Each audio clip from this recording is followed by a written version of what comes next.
Okay, fantastic. I think it's already 5 past, so shall we get started? Great. Fabulous. Fantastic. Thanks so much everyone for joining us today. I know everyone at the moment has a very hectic schedule, so we appreciate you guys making the time. And I'm super excited to see that we have more than 1,000 people dialed in right now live with us, which is super exciting. Please, there's a chat box right next to your screen. So please do join the conversation, write your comments or any questions you have as we go. And then we will try to take as many questions as we can as we continue. And also, I just wanted to mention, this is the very first webinar we are doing on COVID-19. There might be some technical glitches. This is all live. So please bear with us. If there is, if we lose internet connection for a few seconds, bear with us. We will be back. And today it's Vidisha actually from our team who is joining us. Vidisha leads our strategy team, and she's also leading our COVID-19 human impact record. And we will be talking a little bit about the impact of the current situation, not only on the healthcare system, on people's health and the economic situation, but also actually the impact on mental health, the moods of the people and the sentiment as well. These are obviously challenging times for everyone, and we can track and see how different countries are going through these challenges and how their mood is actually fluctuating over time. And without further ado, Vidisha, do you want to jump in and maybe tell us a little bit about what kind of different moods we are seeing around the world at the moment? Yes, thanks, Pooja, absolutely. So as countries go through, the varying stages of COVID-19, we do see changes in public mood. But actually, we even see differences in countries who are at similar stages. And the sort of influence it's having on people's mood is not necessarily the same. Here we see that, public trust in the government, in the healthcare system, plays a big role. And that's why any communications from these organizations are quite critical, because it really is having an impact on people's sort of mental health and their mood.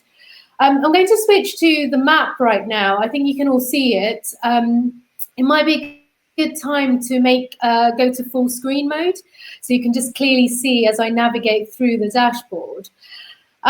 What we're showing here is essentially how the most dominant moods in the different countries we're covering. So here you can see the sort of a global breakdown of mood, but each color in each country represents a different mood. So let's take, for example, China first.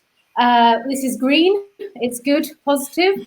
So as the sort of the stage here is sort of that they're coming through the epidemic, and so there is light at the end of the tunnel. So the mood is shifting towards sort of more positive nature. However, let's look at, for example, UK, US, and Germany. They're at similar stages, but the mood is a bit different. We see in the US and also in the UK, there's a lot of anxiety and stress. There's a lot of uncertainty here in these markets, and there have been abrupt changes recently in policy, in terms of communication, and therefore that's led to these higher sort of stress levels. Whereas if you take Germany, this is still relatively positive. The mood here is still relatively positive, and that's because the shifts here haven't been as drastic. And also the fact that the governments and the healthcare system, there's more trust in them to manage the situation. Very interesting. Yeah, and Tuja, we also see different types of negative mood, don't we? Yeah, no, absolutely. And I mean, even looking at somewhere like Europe, it is quite interesting to see the impact of government policies and discourse and the line of communications having a considerably large impact on people's sentiments and moods. I mean, Germany is the best example, which is in a similar place to some of the other countries like UK. but actually keeping the public spirit much higher than some of the other places we see.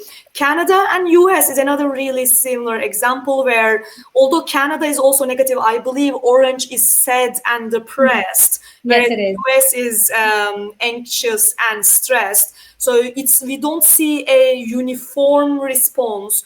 As Vidisha mentioned earlier, we saw in the UK and US quite a switch in the public discourse over the last 2 weeks, which created more uncertainty and instability in people's minds.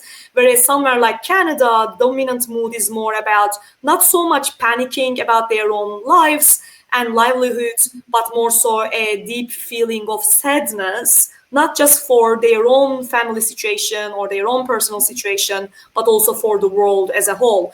If we go to India, if we hover over India, we see another situation of a negative feeling again, but this time it's more scared and paranoid. And we see a rise in germ phobia in India. It's actually the only country where we see a significant increase in shower frequency. All over the world, obviously, hand wash frequency has been skyrocketing and it's changing across the board.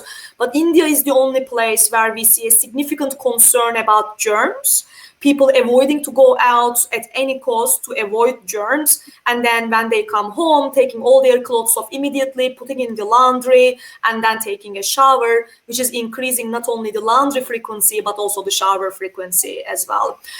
So obviously, we already know, as people who are, living in the consumer world, we all know that our mood in the moment and the context surrounding us is incredibly important in our decisions every day in terms of what we do, what activities we engage in, what we buy, what we eat, right?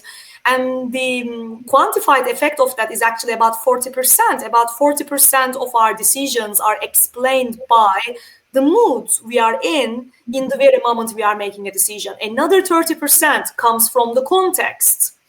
And a situation like this, where our mood fluctuates and our context is completely has changed, obviously our consumption and purchase decisions do too. And the interesting thing right now for consumers is that they are being pulled apart in 3 different directions. The first impact was more about the, avoiding contracting coronavirus. So we saw a massive uptick in the use of disinfectants and more hand wash, etc. And that was a very immediate reaction to how to protect themselves from the virus. But we saw another big force, another big impact after that came from staying in. And that has all a number of different influences on the consumer behavior, which goes beyond contracting the virus. If you are home and locked down for an extended period of time, that changes your entertainment habits, how you consume content. It even changes what you eat as well. And in this period, we saw pretty much spending increase across the board in all markets and across multiple categories with some exceptions. However, what was coming right after that, over the last week, we actually saw a more distribution of the wallet rather than just increasing spending on everything and stockpiling. As now there is a pending economic recession and people are starting to worry about their own jobs, we are now seeing not just trying to protect themselves and spend all the money they have to be able to do so. Instead, a much more cautious approach to their wallets and trying to make trade-offs. Vidisha, it would be great actually to look at some of those trade-offs and see, being pulled apart in 3 different directions in these circumstances, how are consumers making those trade-offs? Yeah, that's a really good point. And I think this is it's demonstrated very well in the chart I'm showing now. So what we're seeing here is our sort of product category purchase index. This is calculated by the percentage of people sort of purchasing or increasing consumption minus those decreasing consumption. It's important to note we're not actually capturing volume here. We're capturing the change in consumer demand for a given category relative to other categories. So the green bars show the increase where people are spending more, and we're seeing a shift towards essentials. So you see personal care and hygiene, cleaning and home care, long-lasting groceries, even fresh groceries, obviously medical supplies, vitamins and supplements. So, these categories are leading the way. And actually we see that discretionary spend is declining. So we see clothing, electronics as well. And, this is where people feel that their spend is not essential. Alcohol actually is an interesting one. This, 2 weeks ago was actually down. We weren't seeing people spending on alcohol because they were shifting towards these categories over here. But now we're seeing sort of an uptick in alcohol. And that's, people are spending more time indoors. There are a lot more markets now in lockdown. And I think people are looking to self-entertain. So this could be a part of that, when you're watching TV or even when you're on, spending time with your family or video conferencing with friends. The alcohol could be playing a role here. So it's interesting to see how this trend will continue. I left beauty out purposely as well. I mean, it is overall a downward trend. But, what we're seeing is that eye makeup, for example, does continue to get attention. If we think about when you're on video, we're still seeing people wearing the surgical masks, the eyes become a lot more prominent and it's a feature people want to emphasize. So that is another sort of interesting trend we're seeing and something to keep an eye on. And sort of finally, just coming on to skincare, as people are spending more time at home, we are seeing a sort of an uptick in that too. And that's not, yes, we have your moisturizers and facial cleansers, but what we're also seeing is that a sort of a move towards pampering. This is another form of people's sort of home entertainment and sort of, ways of spending time while they are sort of stuck at home.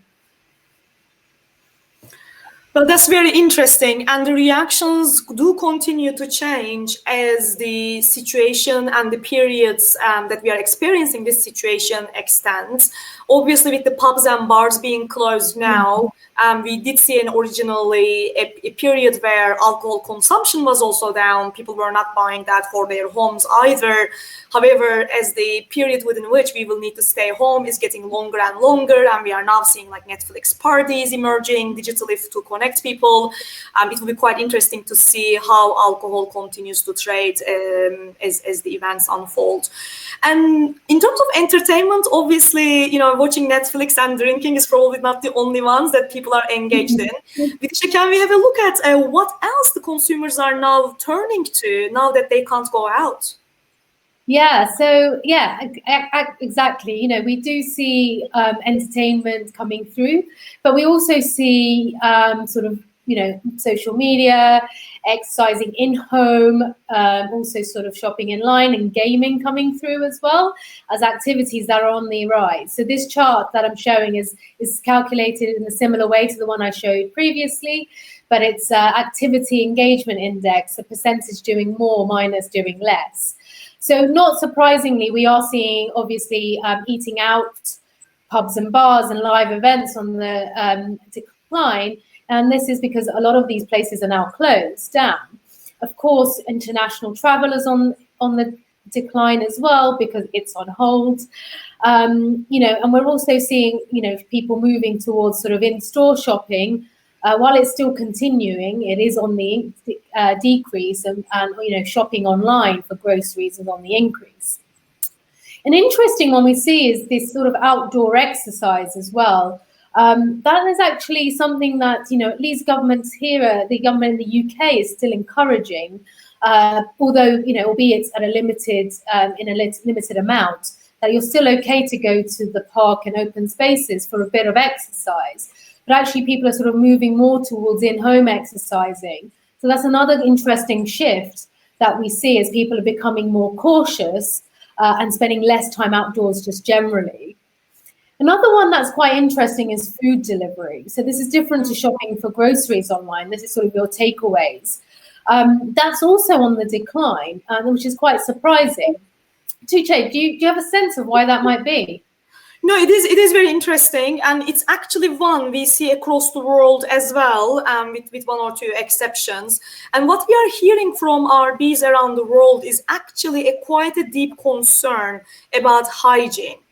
And this is quite interesting because obviously delivery is the chosen method right now, and we saw the emergence of contactless delivery all around the world, and that shows the problem. That solves the problem for groceries. We also see consumers actually taking in the groceries and then washing them. And in some cases, we even see fresh fruit and vegetables being washed with vinegar to be able to disinfect. But when it comes to cooked food and delivery from restaurants, we can't quite wash entire dishes. That's not going to work. As a result, what we see is that people prefer to buy ingredients and the main necessities and then deal with the hygiene at home. And coming back to our conversation about brand communications, for any restaurant chains, it's incredibly important right now to very clearly communicate that what are the measures they have taken to make sure their kitchens are germ-free.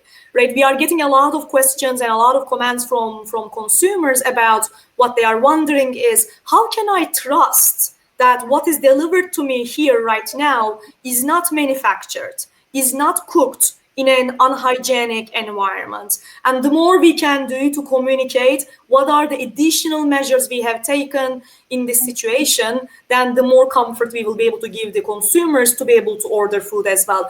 One exception to this is South Korea, which is quite interesting. It's also one of the places completely beating the trend in the sense that despite the high number of cases, we do see a calm mood overall in South Korea. And if we just continue from the food angle, so one of the also quite interesting things we are seeing in food is what people are aspiring to eat and drink versus what they are actually eating and drinking. And this is not obviously unique to COVID-19. This is generally a situation that, there's always a gap between what our claims are and what we want to do versus what we actually do. In this particular case, what we are seeing is that people are telling us they are trying to boost their immunity and they are doing preventive health measures like drinking lots of fluids, eating lots of fruits, and stockpiling the food that's like really healthy. However, when we actually ask them to share with us the moments in which they are eating and drinking, we are not seeing any of that. Instead, we are seeing a huge amount of comfort food being consumed. And at dinner time, we are seeing more like entertaining food items as opposed to a lot of preventive health measures. Shall we jump in, Vidisha, and take a look? Well, what is that gap between the current claimed situation versus actuals? Yes, definitely. I'm showing a chart right now, which is, we've asked people what steps they're taking to boost their family's immunity, theirs and their family's immunity. And exactly as Tuğçe said, we're seeing people claiming to eat healthily, take vitamins and dietary supplements, do regular exercise, drinking fluids. So, these are what steps that people are aspiring to. Then we sort of look at the items that people say they're stockpiling. We can see that around a third of people are admitting to stockpiling. I think it's more. And then we see the items that they are stockpiling. Yes, we see sort of general food and groceries, but a lot of these items are actually non-perishables. So canned goods, rice, pasta. If you're based in the UK, you'll know that if you try and buy any of these items in a supermarket, they tend to be sold out. But then let's move into their actual behavior. What is actually, this is the behavior we're capturing in the moment. And what you see is that, exactly as Tuğçe said, there's a lot of comfort foods. We see biscuits, we see chocolates and cakes, and sort of packaged snacks like crisps coming through. And this is sort of, expected at this time. We've seen that people are feeling anxious, they're feeling scared, they're feeling sad. And, when people are in this kind of mind state, they do look for comfort. They are looking for ways to sort of deal with their anxiety and sort of turning to their coping mechanisms. This is why it's sort of really important not to rely just on claimed behavior, as it can be aspirational. And it's important to observe what people are actually doing in that moment and see how this sort of does conflict with what they're sort of aspiring to achieve. It is very interesting, and I can also see some of the questions are piling up. So why don't we take a few questions quickly? One of the questions is, can you tell us a little bit more about the survey? When was it taken? Is it daily data? Yeah, and apologies, we should have probably mentioned that at the very beginning.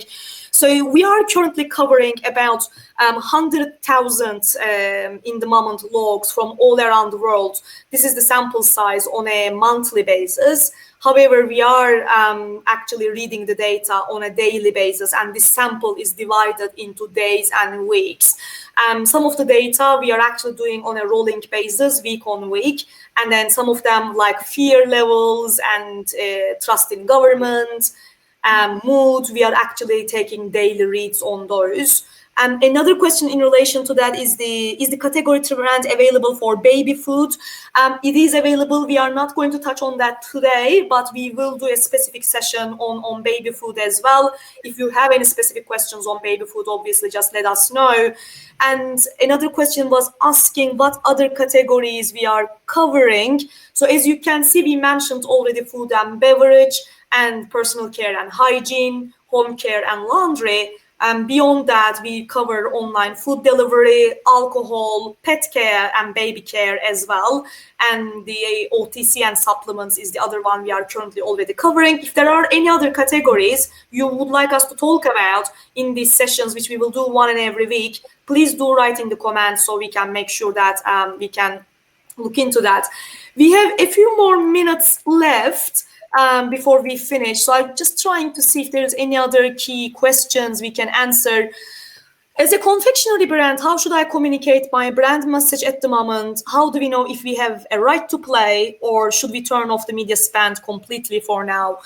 Obviously, this is a very relevant question for everyone in the CPG space, and this is something that we are actively working on. And what we are seeing here is that the primary concern for people right now is really basic instincts, right? It's one of survival. So no one is really looking for a lot of very complicated messaging or, saving the world kind of initiatives, but really basic things around what are the hygiene practices? How do I boost my immunity? Is there anything beneficial for me in this food item or in this, moisturizer that I'm using that's really good for me? And then another one that we talked about is country of origin. But shall we quickly jump into that, Vidisha, and see, for example, for food, what is it that consumers are telling us? What are the things they want to hear from brands right now? Yeah, I've just loaded up that chart now. You can see it on your screen. So exactly, when we're focusing specifically on food, what people want to know is all around food hygiene and safety standards. And this is important to note that it's we touched on the food delivery aspect already, and that it's important to emphasize your food sort of hygiene standards when, because the food is prepared on site and it's out of control. But it's actually now going beyond that into the entire production process. They also want reassurance around the hygiene standards during, the manufacturing and supply chain. So this is now when people are buying packaged goods, even in supermarkets, they need this reassurance. So you can see these over here at the top. Tujay also mentioned that people want to know how food can play a role as a preventative measure. What are the immunity boosting ingredients in different types of foods? And what are the specific health benefits for them? So this is also really key for brands and companies to talk about. And, provenance is becoming more and more important. People will be looking more so from sort of foods that are more locally produced. And that's something that's going to be key to communicate as well, and providing that sort of level of reassurance. So I would say that, brands and food and beverage companies absolutely have a right to play, but it's really key that you sort of communicate in the right way. And what people want to know is to be comforted and reassured on those elements. So the communications really do need to be focused on that. Thank you so much, Vidisha. And I know we are running out of time, but we will continue for a few minutes. There are quite a few questions. Let's see if we can take a few more. One is about ice cream consumption. We already touched on a little bit about cereal snacking and comfort food. Ice cream is a really interesting one because what we are seeing is obviously it's a more in most markets it's an out of home consumption element, and now there is no out of home. How would that continue? But at the same time, what we are seeing is that currently ice cream is punching above its weight in terms of the share of stomach. A product that normally would be under 1% amongst all the food that we eat is actually increasing its share right now, alongside cakes and cookies and some other sweet food we are seeing as well. So we have been also following ice cream consumption in this period and how it's changing, given that out of home is currently declining. Another question is about banking services and online services. This is something we just started tracking, so we will have more data on that in coming weeks in terms of how it's influencing people's basically ability to transact, because you are not going out in physical stores. One thing that did come out already from our consumers is that a dislike for touching physical money, for example, because it spreads germs, right? At a time where we are so concerned about germs, no one wants to touch cash all of a sudden. So obviously it's deriving more and more online penetration of online wallets and more digital options as well. And there's another one about filtered and bottled water. Earlier, we talked a little bit that in these kind of situations, one of the things obviously we are looking at is emerging occasions and understand which ones of those occasions are going to persist. Obviously, some changes we are making in our lives are going to be short-lived, but there are some new occasions emerging where people are enjoying it, and we are seeing the signs of that persisting after the peak of the crisis. That usually happens when something was already in an upward trend, and an event like that speeds up the adoption process, right? Right now, we are all digitally connected, and obviously video conferencing is booming, and we don't expect that to change all of a sudden overnight once this crisis is over. Spending through online wallets is another one of that. There are also those situations, and this question was about bottled water, where we see a little bit of a reversal of a trend as well.